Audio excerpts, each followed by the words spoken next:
Welcome to the FreeThem CEO podcast. It's about becoming the chief decision maker over your life in order to step into a life of freedom. From business, health, wealth, charity, and giving back to just doing life on your own terms. I am your host, Shae Invidiata.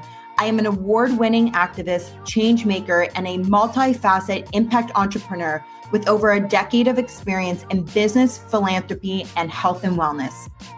In this space, I'm going to be bringing you insights, not just from me, but from incredible thought leaders around the globe to help you start making decisions towards living a life of freedom so you can live a life you love. Are you ready, guys? Because we are going all in.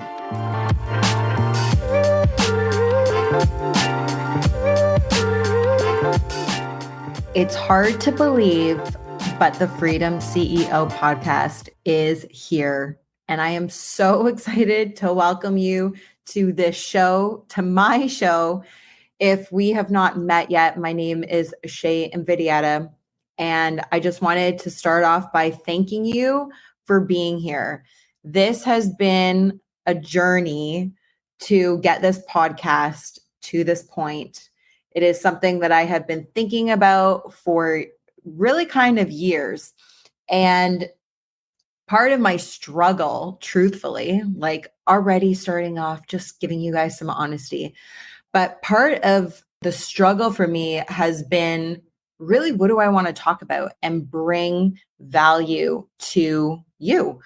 And many people will like pick their niche, right? Whether it's in business, if it's in health, in the wellness industry, and picking one niche. And usually that's a really smart way to go. I have so many different areas of my life that it's not just about passion or things I'm invested in. They're not just hobbies or interests, but they're truly pillars in my life that people know me by. And I'm very well known for them. And so this was hard for me because I'm not one of these people that I'm like, okay, I'll just talk about this one topic. I love talking about business and entrepreneurship and going into it. And part of that is so important for me in leveling up your business or your success is how are you developing as a human? How are you developing as a person? Are you optimizing your health? Because these are just as important to be doing in order to bring you into new levels of success. And that's just one example. So, you could be talking to me about business and all of a sudden I'm going to start talking to you about the quality of your food and the quality of your water and sleep. Like, let's talk about sleep and the quality of your sleep. It's not just about 8 hours, but are you getting deep sleep? Are you getting your REM sleep, which is your dream state? So all of these different things that I wanted to bring into the conversations because I love talking about them. And I felt that it would be a disservice, really, if I only talked about one topic. And that's just so not Shae. As you will see, the more time we spend together, that's just not me. And so I am really excited to start this journey with you and bring all of me, my life experiences, my lessons. I love to call those things failing forward, when you learn from your experiences and you get back up and you keep going. I always say you cannot fail if you never quit. So if you get back up and keep going, failure's not an option. So here we are. And I thought that it would be nice for me to share a little bit about my background and, some of the things in my earlier life that have really shaped me into who I am today and the different pillars that I have in my life that we're going to be talking about here on the FreeThem CEO podcast, whether it's around business, philanthropy, health, and wellness. All of it is just so important. And we are going to be talking about that here. I talk about having pillars in your life. Some people call these values, principles that you basically like live your life by. And I have 5 different pillars, but 2 of my core pillars are impact and transformation. And whenever I'm able to bring impact that causes a positive transformation into somebody's life, I am really living in my purpose. And so much of this was shaped when I was younger, and I developed this desire to help other people, to see change be created. And eventually, this thought would become part of my ethos in my early 20s around money and how I viewed money. And I began to really believe that you could make money with a purpose, strongly believing that every day we have the chance to change the world, and we can actually start right now. There's this misconception in high school and then university that we're told, go to university, figure out what you want to do with your life, which, like, let's be real, when you're in your early 20s, as if like, you want to be a lawyer or accountant or a doctor or a therapist. How many people get their degrees and they actually don't even use them in today? And there are some people, of course, that they've thought when they were a kid they wanted to be a doctor, they grew up to be a doctor, and they're living their dream of what they actually wanted to be. But so many people, that's not the scenario. And it's interesting when you think about that, because we're guided by still some of this like archaic thought of, you go to school, you pick something that you want to be, you go to university, maybe you have a student loan, you come out in debt, then you have to get a job 9 to 5. In that process, find somebody to marry. If you're a woman, start thinking about having a family, get married, have kids, climb the corporate ladder, work the 9 to 5, get tired, exhausted, kids, routines, activities, drop them off.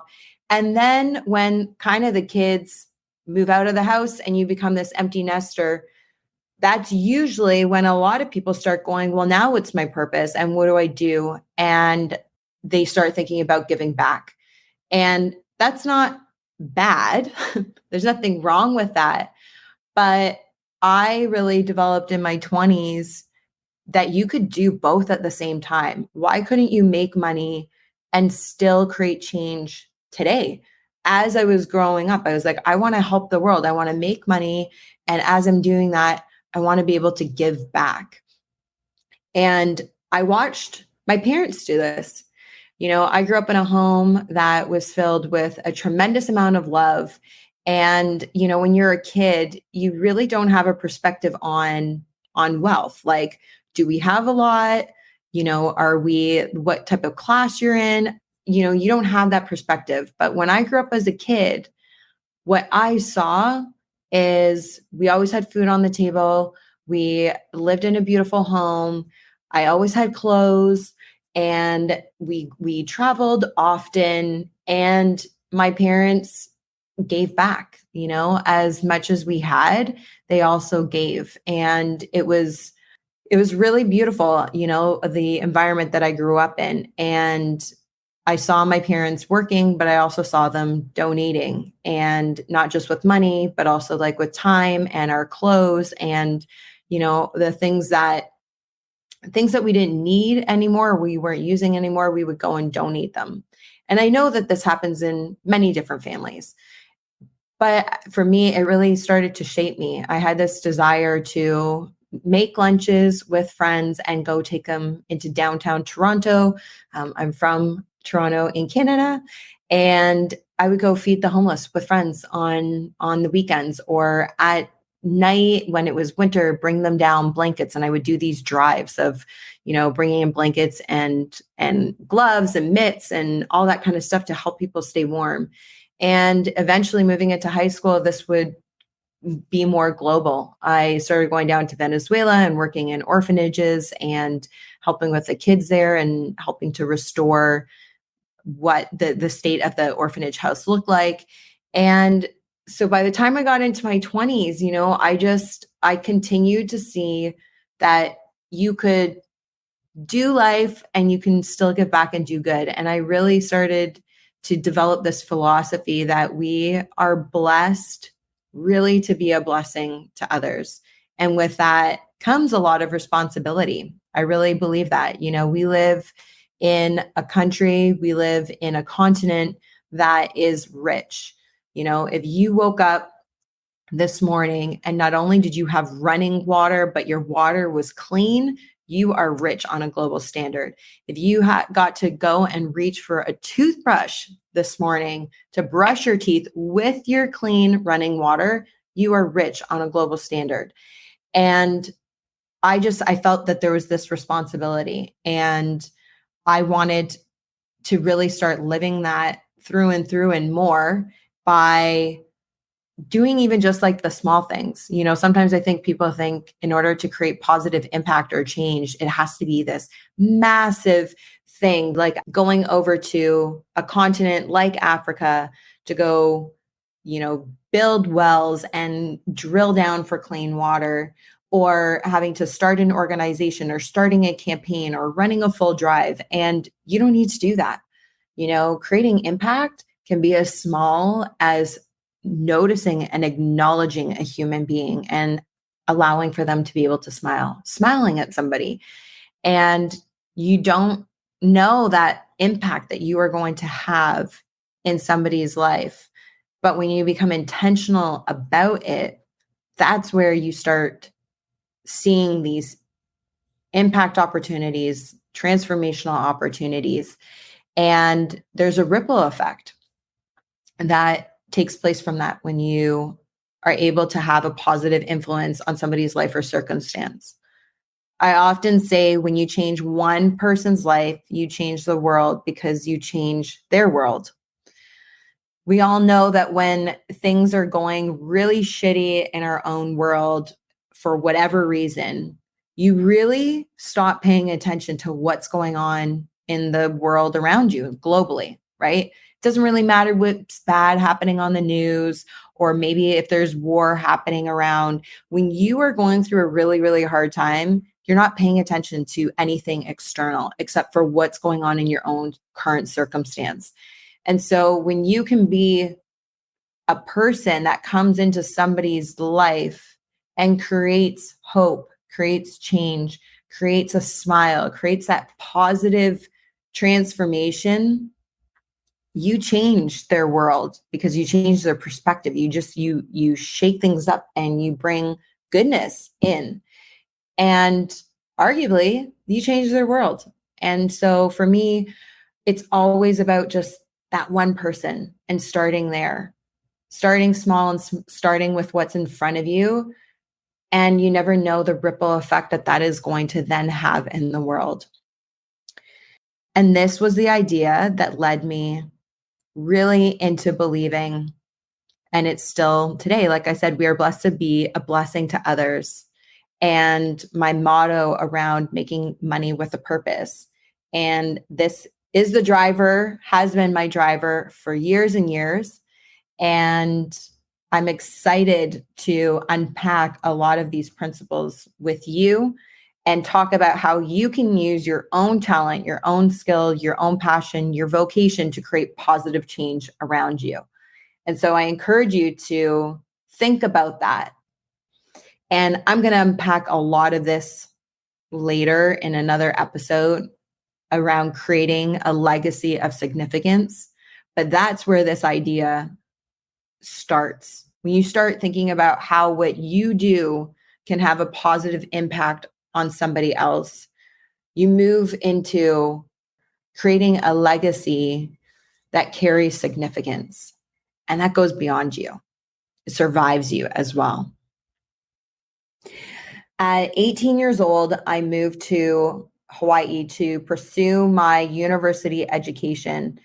I lived there for 3.5 years, and it would eventually bring me to transfer to University of British Columbia, finish my final semester at U of Sydney in Australia.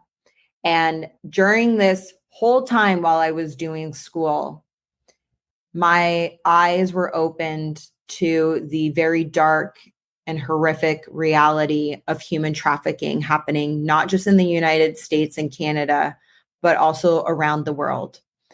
And this issue would come to be a very important part of my life, and it still is today. I have been fighting this issue, this horrendous crime for, I guess, like going on over 18 years now. That journey for me started in 2003. And after I finished university and eventually I moved back to Toronto, and when I was starting kind of my career path unintentionally, my father's been in real estate now for 38 years. And so I'd grown up in it my entire life. And at the time, I was working for a fashion retailer and thought, this is so silly. I'm back home right now. I should be learning the family business. And while I was getting my real estate license, I was also very interested in what the Canadian government was doing and really found out what they weren't doing to be fighting the issue of human trafficking, but then also looking across the country nationally and saying, where are the groups? Where are the organizations? Where is the world really on this horrendous issue of human trafficking? And this for me was really the first merging, if you will, of me having the ability to create my own money through real estate, through my first real career move, if you will, and something I was really passionate about that I felt the whole world needed to hear about, because human trafficking was happening everywhere. And the average age of entry into forced prostitution in Canada today is still 13, 14 years old. And I could not stay silent on this issue. From the girls that I had encountered and hearing their stories, I had made a vow to myself back in Hawaii that as long as I had a voice, I wanted to tell their stories. I do not like the phrase being a voice for the voiceless. I believe we all have a voice, but theirs had been silenced, and I wanted to amplify it. And I thought that through my business, and if I could make more money, I could do more.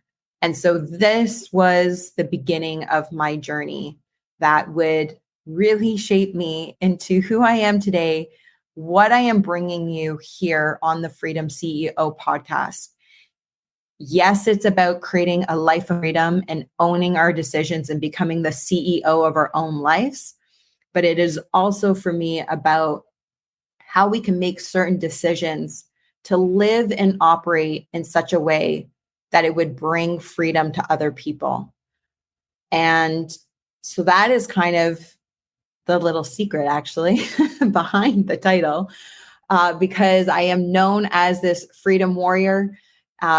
Anytime you are talking about exploitation of people, talking about freedom of speech, freedom of mobility, body autonomy, freedom of movement, all of this stuff, you will hear me roar.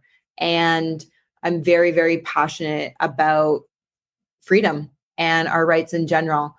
And I'm equally just as passionate about making sure how we wake up every morning, how we feel, no matter how much money is in our bank account. It's not always about that number that is going to bring you freedom, but it is truly about how you also wake up in the morning and how you feel, whether you are feeling like you are liberated from the inside out. And that is what I want to share with you here. It's the space I'm wanting to create here. And so that's just a little insight into who Shae Invidiata is.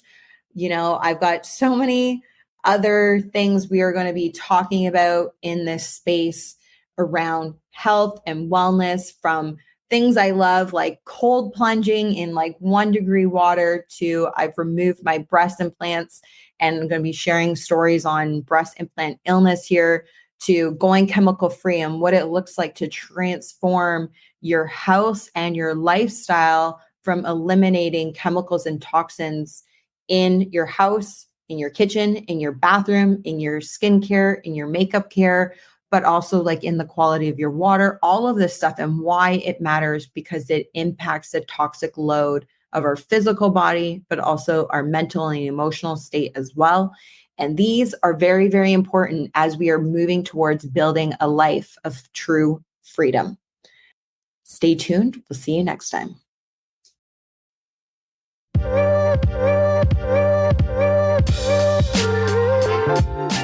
Thanks for tuning into the FreeThem CEO podcast. If you got value out of today's show, I would love for you to leave a review, as it will help my show reach other people as well.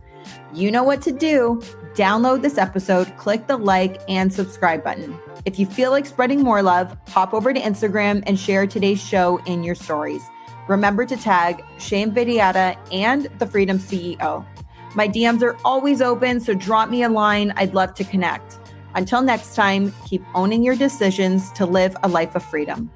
Live a life you love.